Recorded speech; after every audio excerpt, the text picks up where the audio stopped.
Hi, acrylic painting class. I wanted to talk to you about what we should be doing this week. I'm going to introduce you to Camille Pissarro. He's our next artist. But since we're not together, I'm going to give you guys some options. One, you could start working on your report. So if you don't feel comfortable just painting on your own at home or starting a new artist at home, you could work on what we've already done. So that's an option. You could work on the paintings that we were working on before. We were working on Mary Cassatt. We were working on Degas. If you have things you'd like to go back to your Monet painting and do, all that is fine. The other option is you can start researching and choosing an artist and researching that artist for your report. Normally that's not done as part of our class time, but since we couldn't meet today, that's a good thing for you to do with your time if you're not wanting to spend time actually painting. So your report is supposed to be at least 4 pages. It will be on one of the artists we've studied or are going to study in this semester, or any artist in the movements we're studying, which is Impressionism and Post-Impressionism. So there are artists in there. It doesn't have to be an artist we've studied. If you get to know an artist and you go, wow, this one's really interesting and we haven't even talked about them, then you can write a report.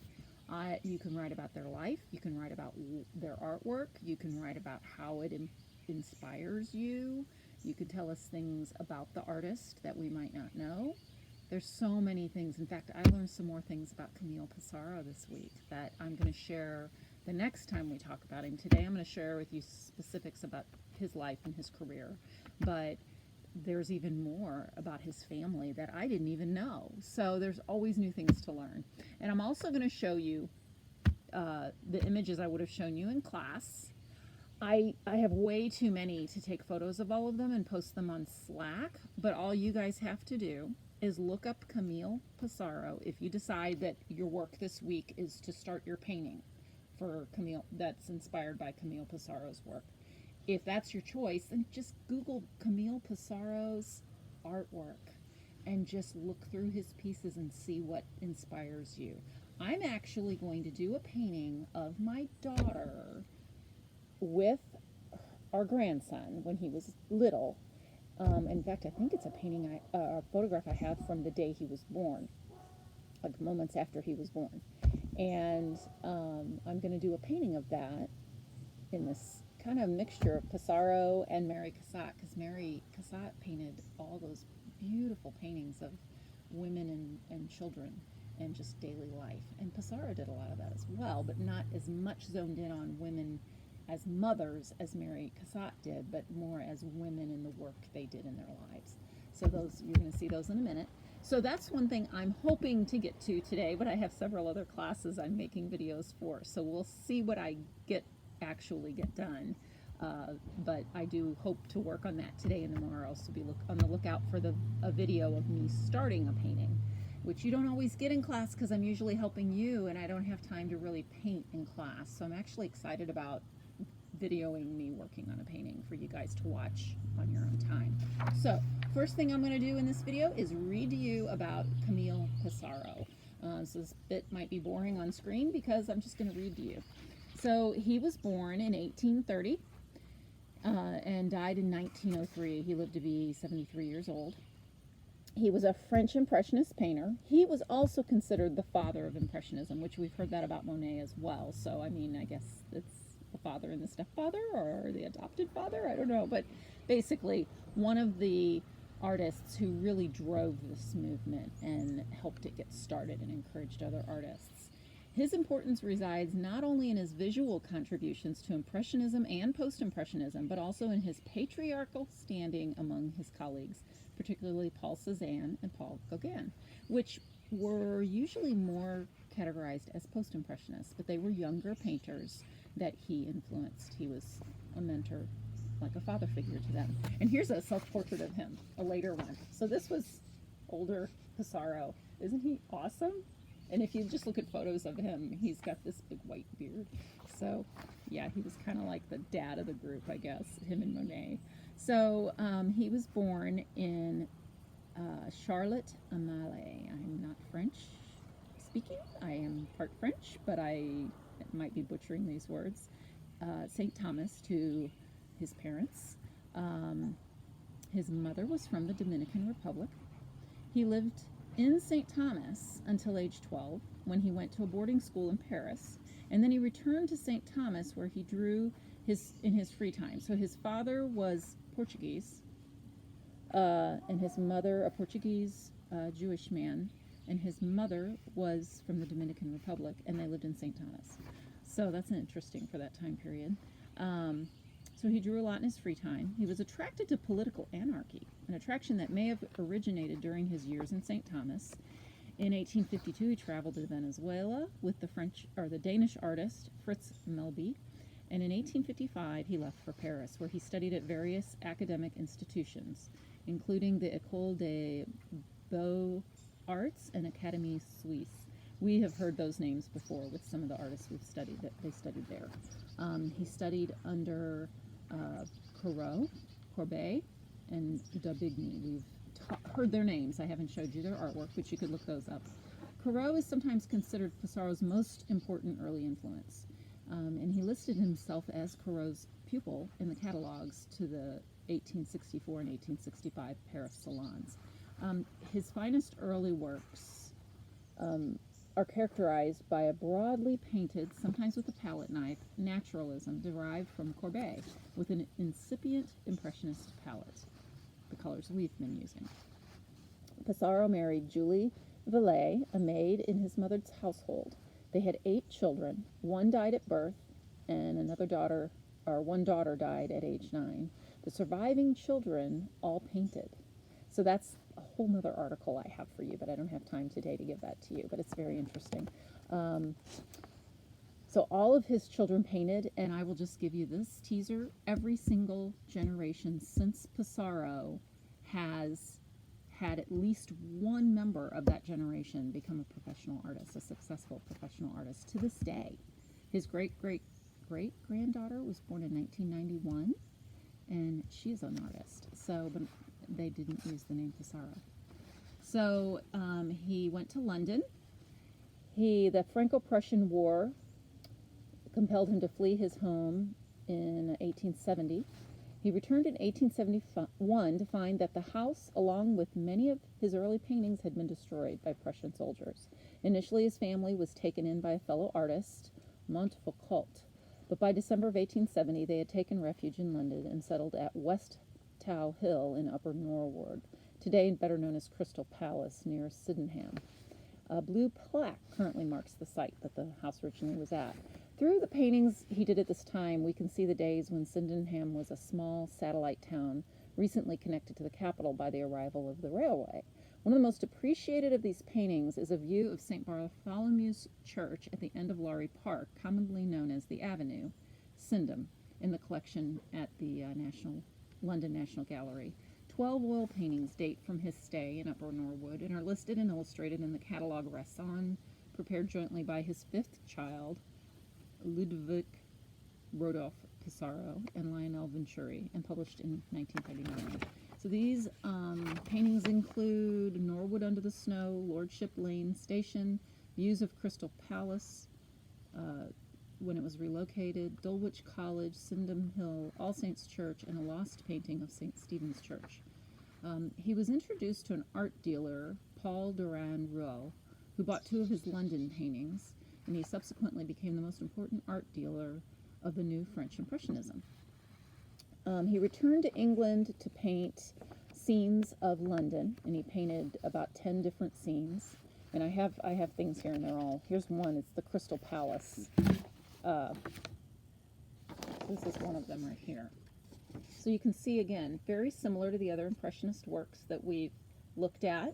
You can definitely see brush strokes, the colors. You can see the light almost moving through this. So that's what, it just makes you feel like you could just walk right in to this painting. That was one of his London paintings.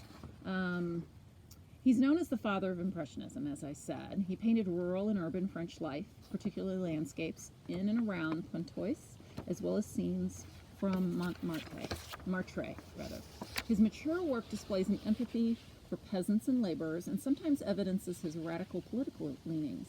He was a mentor to Paul Cézanne and Paul Gauguin, and his example inspired many younger artists.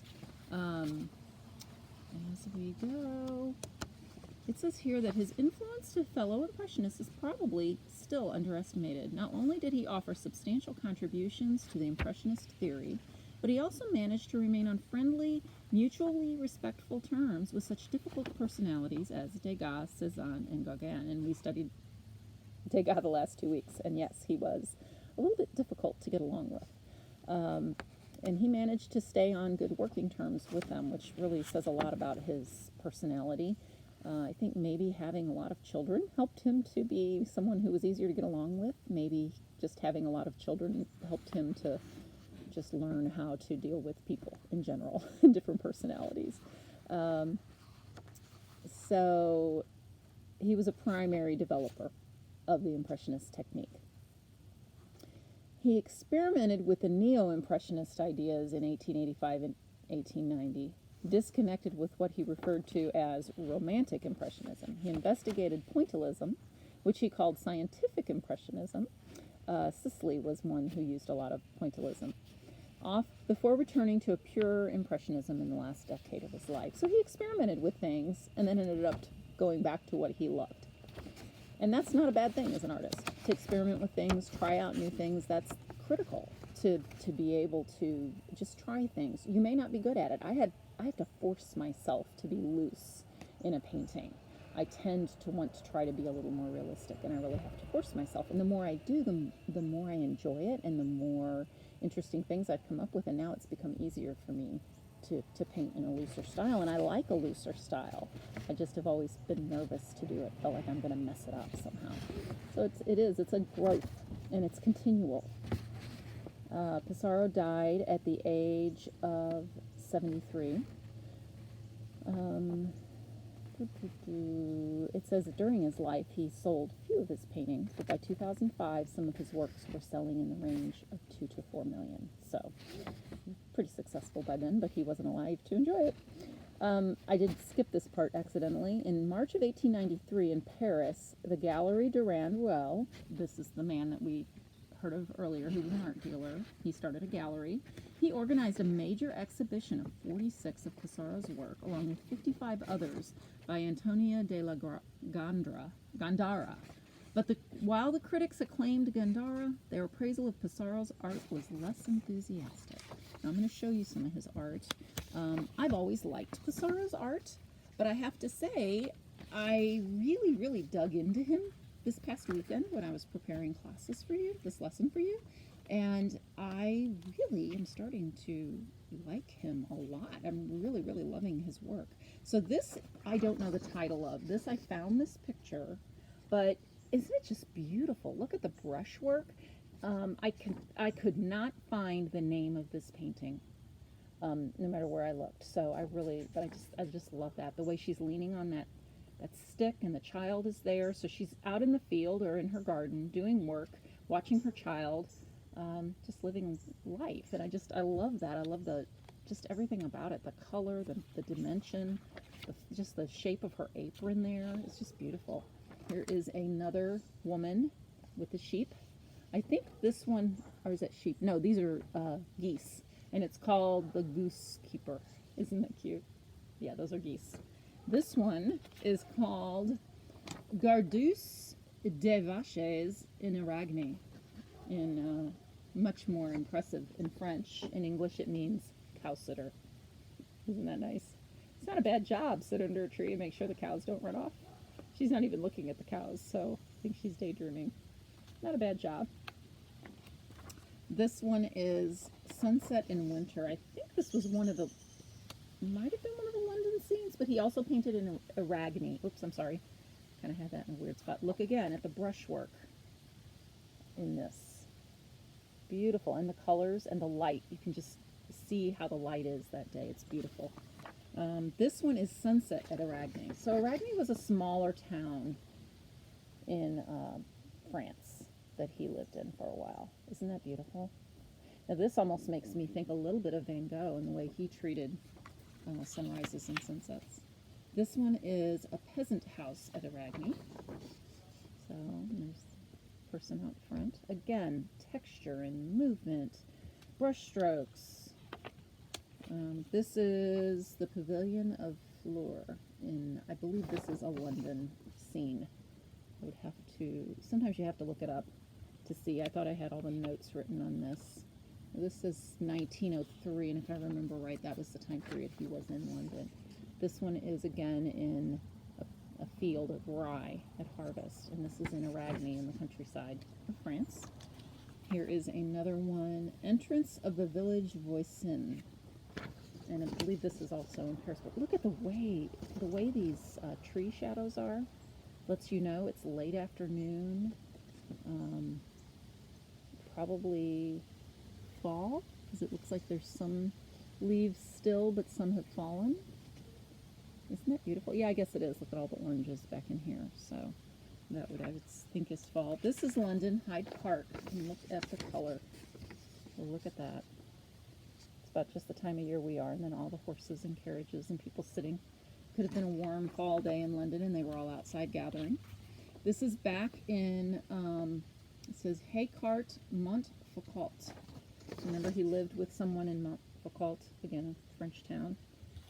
Obviously more the countryside, just the hay cart. Isn't that beautiful? This is another one in that Aragny area. So they're working with the hay field. It's just beautiful. And look, notice men and women out there working together. This is the Boulevard Montmartre at night. Isn't that beautiful? Again, a little reminiscent of some of Van Gogh's work. So he definitely influenced those later artists in Post-Impressionism. His brush strokes sometimes got a little stronger than the typical Impressionist. And instead he did play around with that. This is another scene of the boulevard in the winter. And then this is just simply called a cowhide in a clearing. Isn't that fun?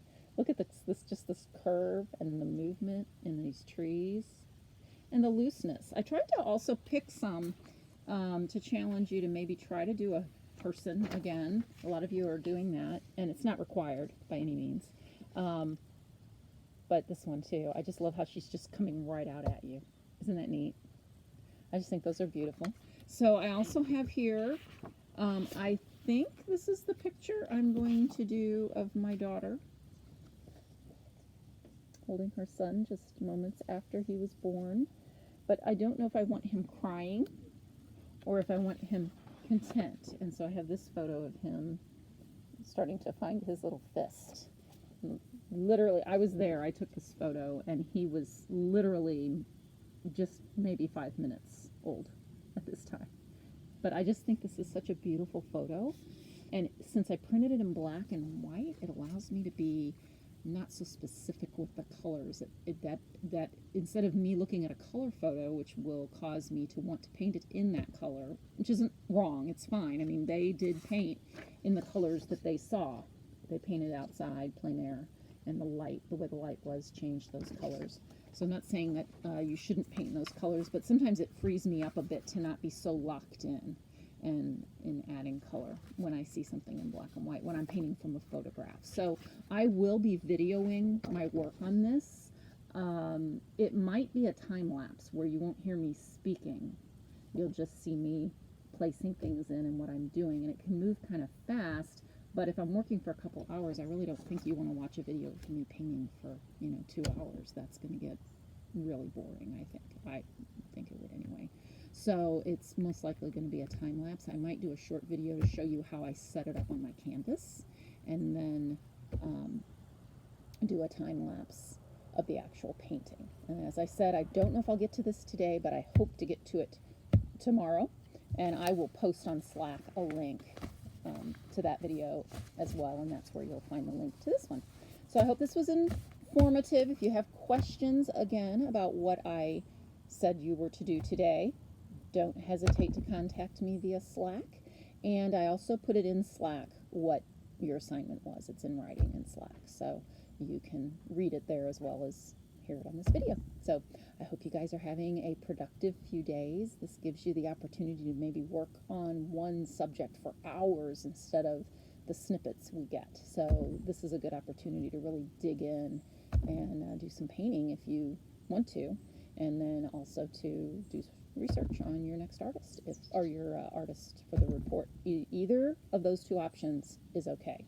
It doesn't matter to me which one you spend your time doing today, but I will want some proof, so to speak, that you did it. Not that I don't trust you guys, but share with me. If you painted a painting, show it. If you have been researching your artist and you know which one you want to study, or you're trying to decide between two, then throw that up on Slack for everybody and say, hey, I've been reading about this guy or this lady, and this is who I'm going to write about, and share some things with us so that we know what you're thinking. So have a great day. It's a beautiful day outside. That's why I came outside to do this video. So I hope you guys are having a great day and getting a lot accomplished this week.